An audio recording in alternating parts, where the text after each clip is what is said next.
लाखो वैष्णवांचे श्रद्धास्थान असलेल्या आणि ज्या देवाच्या पायावर डोकं टेकवून दर्शन घेण्याचा जो आनंद आहे तो सर्व भाविकांना असतो। मग आषाढी असो, कार्तिकी असो किंवा अगदी 15 दिवसाच्या एकादशीला सुद्धा सावळ्या विठुरायाच्या पंढरी नगरीत येऊन दर्शनासाठी भाविक आसुसलेला असतो आणि भाविकांना दर्शन देण्यासाठी विठुराया हा सदैव तत्पर असतो।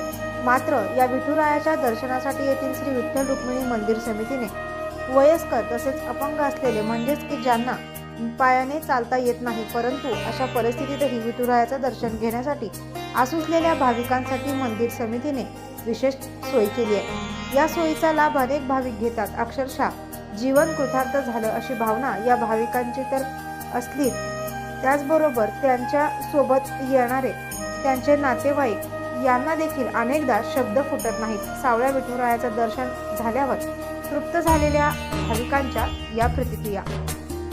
शिवयोगी गुरुवैया विजयमाची राहणार औरणा, तालुका गडहिंग्लज, जिल्हा कोल्हापूर।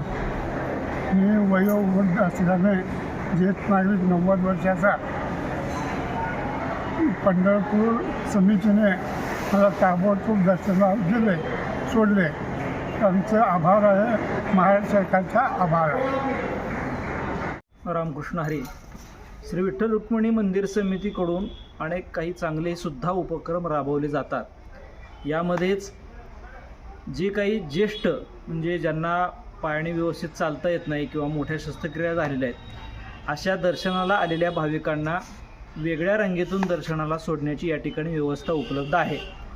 मात्र त्याचबरोबर परिस्थिती अशी आहे की जे काही त्या ठिकाणी असणारे कर्मचारी आहेत बहुतांश, त्यांना या गोष्टीची कल्पना नाही। त्याचबरोबर बहुतांश भाविकांनासुद्धा अशा पद्धतीनं वयस्कर आणि ज्यांना चालता येत नाही अशा भाविकांना सोडण्याची व्यवस्था याची कल्पना नसल्यामुळं या चांगल्या निर्णयाचा बरेचसे भाविक फायदा घेऊ शकत नाहीत। मंदिर समितीने अशा पद्धतीची दर्शनी भागामध्ये फलक लावून त्या भाविकांनासुद्धा दर्शनाची सोडण्याची व्यवस्था आहे अशा पद्धतीची अनाउन्समेंटसुद्धा करायला हरकत नाही। त्यामुळे जास्तीत जास्त अपंग असतील किंवा वयस्कर भाविक असतील याचा यांना लाभ घेता येईल।